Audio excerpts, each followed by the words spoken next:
Boa noite a todos. Quero agradecer os vereadores que aqui se encontram ainda. Hoje um dia intenso de trabalho.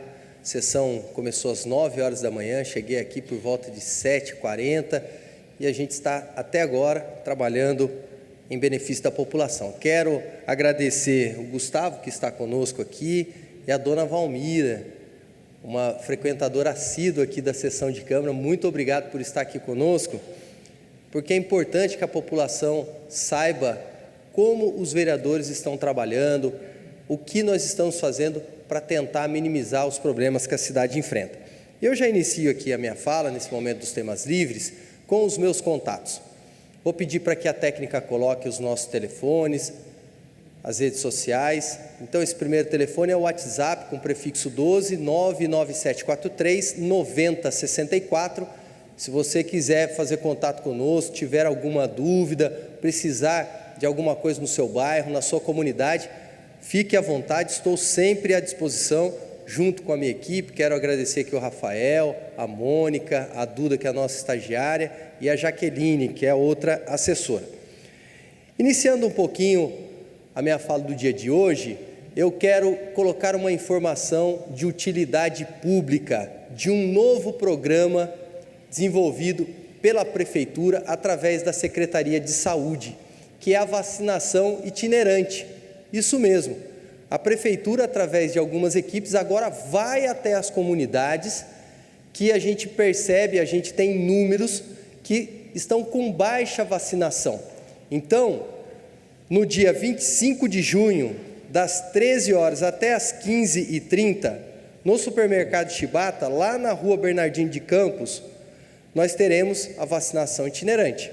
E também lá no Veranejal, um bairro mais distante, só que será no dia 27 de junho, das 9 ao meio-dia, na Capela Divino Espírito Santo, na rua Oswaldo Montenegro. Então, é uma iniciativa muito bacana e a gente espera que as pessoas se vacinem, levem seus filhos, né? A gente está agora com a vacinação contra a influenza, muitas crianças, muitos idosos precisando colocar sua carteira de vacinação em dia. Se você tiver dúvida, pode fazer contato conosco.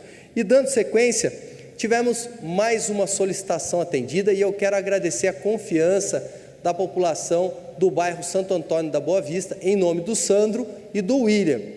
Um pedido de capina e limpeza, que nós temos aí a imagem, um pedido simples, né, que a gente sabe que a cidade enfrenta dificuldades com o contrato da empresa ambiental, mas nós somos perseverantes e esse serviço foi realizado durante essa semana. Muito obrigado aos profissionais da Ambiental e também aos moradores do Santo Antônio da Boa Vista.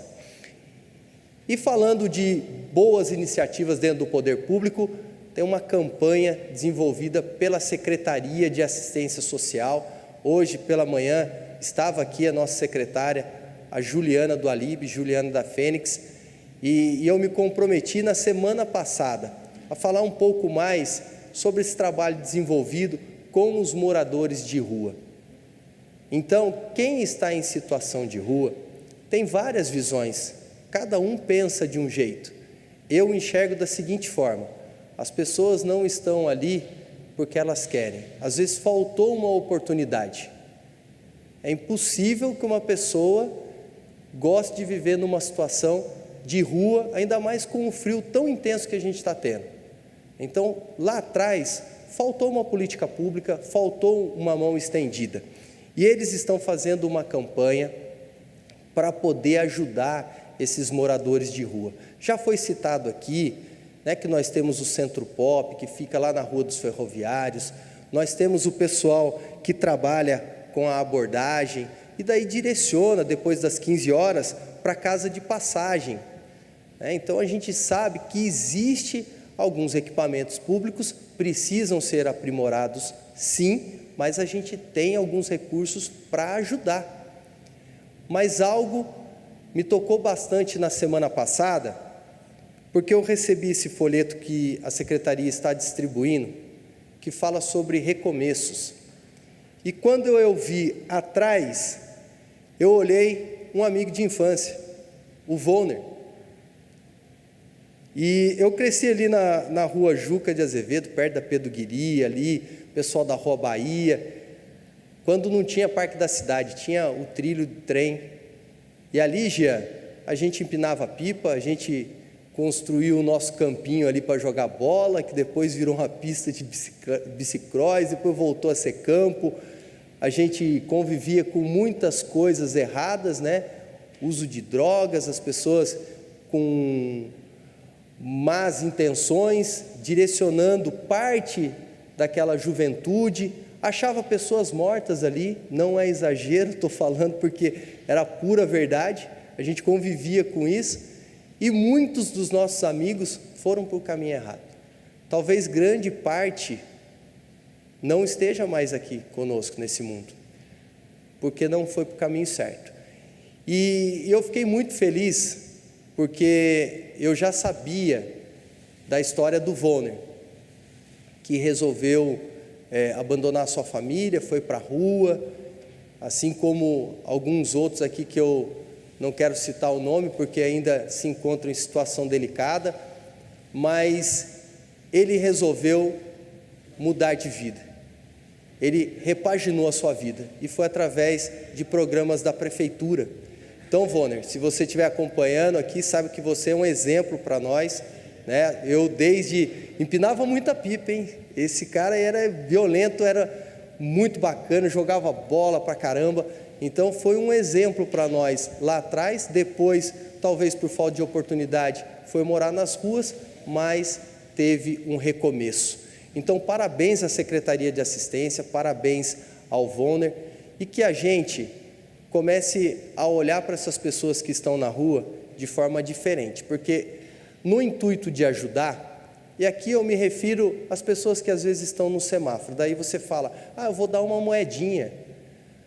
Essa prática faz com que as pessoas às vezes busquem o vício, né? A gente tem o bom prato, a gente tem alguns caminhos, a gente sabe que é necessário, né, para a pessoa ter uma vestimenta, mas a gente tem que buscar outras formas.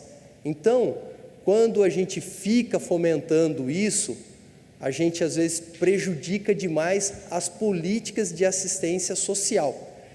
Então, eu fico às ordens aqui para tentar acolher, para tentar ajudar, e a gente tem que falar em tentar, porque seria utopia a gente falar, nós vamos resolver, quem promete não cumpre. Então, eu fico à disposição. Mas agora vamos falar de um outro tema. Quero falar sobre finanças públicas, até porque nós votamos em primeiro turno a Lei de Diretrizes Orçamentárias. É uma das peças orçamentárias. Nós tivemos na semana passada uma audiência pública, e antes de eu falar um pouquinho mais, eu vou pedir para que coloque o vídeo, por favor, sobre a minha participação.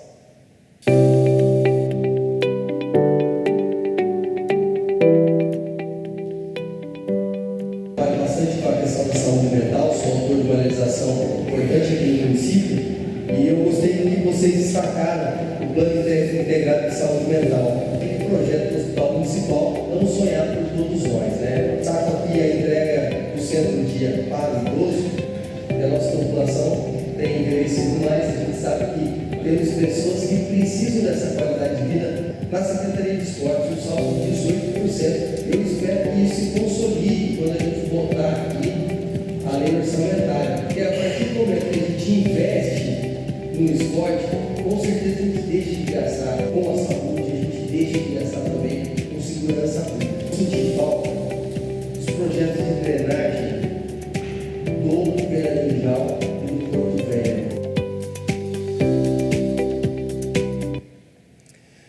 Então eu fiz essas colocações porque são pontos que eu atuo bastante no meu mandato, que é a questão da saúde mental. A gente sabe, falei sobre o hospital, porque é um sonho de todos nós, independente de estar aqui na Câmara, ou as pessoas que acompanham a política, ou você que está aí na sua casa, sabe da necessidade do hospital municipal. Fiquei muito feliz em ver o salto no percentual destinado ao esporte, um salto de 18% de um ano para o outro. A gente espera que se consolide com a lei orçamentária que nós vamos votar no final do ano, mas eu quero aqui, só para finalizar esse tema, dizer que na semana que vem nós vamos votar em segundo turno.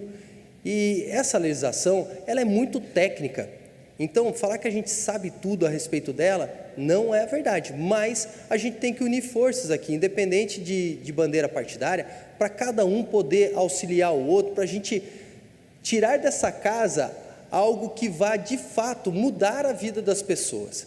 Porque a lei de diretriz, eu costumo dizer que a gente começa a sonhar, a gente começa a dar os contornos para a nossa legislação, de fato, que vai ser executada no ano que vem. Então, que a gente tenha maturidade para na semana que vem, se a gente tiver que fazer alguma correção, a gente apresente emenda, mas que a gente vote a melhor legislação possível para 2026. E o último tema que eu quero destacar, está acabando o meu tempo aqui, é sobre a legislação que nós votamos, PL 17, que fala sobre a reestruturação e regras dos conselhos do IPMJ, tanto fiscal como deliberativo.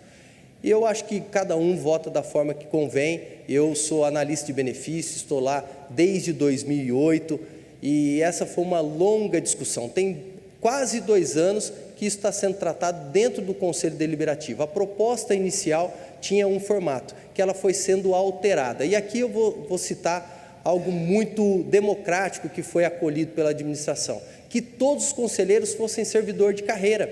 Isso foi aceito. E na última reunião, que foi a segunda que nós tivemos, o Sindicai apresentou um documento com 4 propostas. Das 4 propostas, 3 foram acolhidas. 3 foram acolhidas. Então, quando a gente vai para uma negociação, não dá para dizer que 100% daquilo que eu estou colocando vai ser aceito, porque daí não é uma negociação. Mas eu posso garantir que 70% foi alterado, a pedido do Sindicai, a pedido do sindicato, da prefeitura, a pedido de conselheiros. E aqui eu vou falar sobre aumento de número, que nós tivemos de 10 para 12 conselheiros. Nós tivemos também a questão da paridade, que a presidente do Instituto, agora não é ela que decide quando tiver empate, só mais um minuto, senhor presidente, para concluir, porque nós teremos uma maioria qualificada, e também a retirada, que eu acho errado, da função gratificada para aqueles que ocuparem cargos dentro do conselho. Por quê? Porque são pessoas que vão abrir mão do seu convívio social, da sua família, vão ter que estudar, vão ter que ser certificados e não vão ter uma valorização.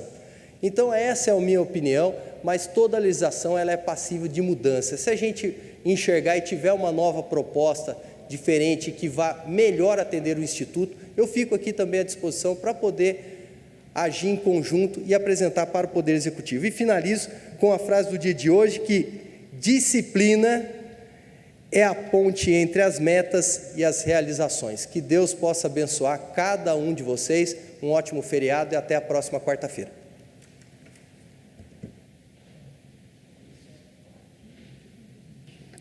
Não temos mais inscritos na tribuna, senhor presidente.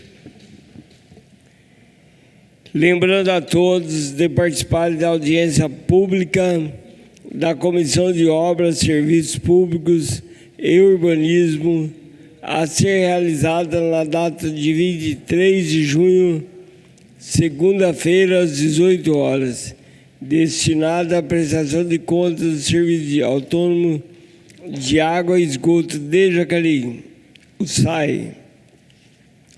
Assim, não havendo mais matéria a ser tratada, agradeço a participação de todos os vereadores que permaneceram até o final: Gabriel Belém, Valmir de Meia Lua, Silfar de Cidade de Salvador, Hernani Barreto, Daniel Mariano, Jean Araújo e eu, Paulinho do Esporte.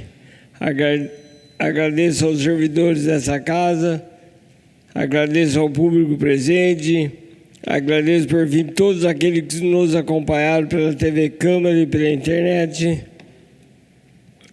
E às 18 horas e 23 minutos do dia 18 de junho, declaro encerrada a 20ª sessão ordinária da Câmara Municipal de Jacareí do ano de 2025.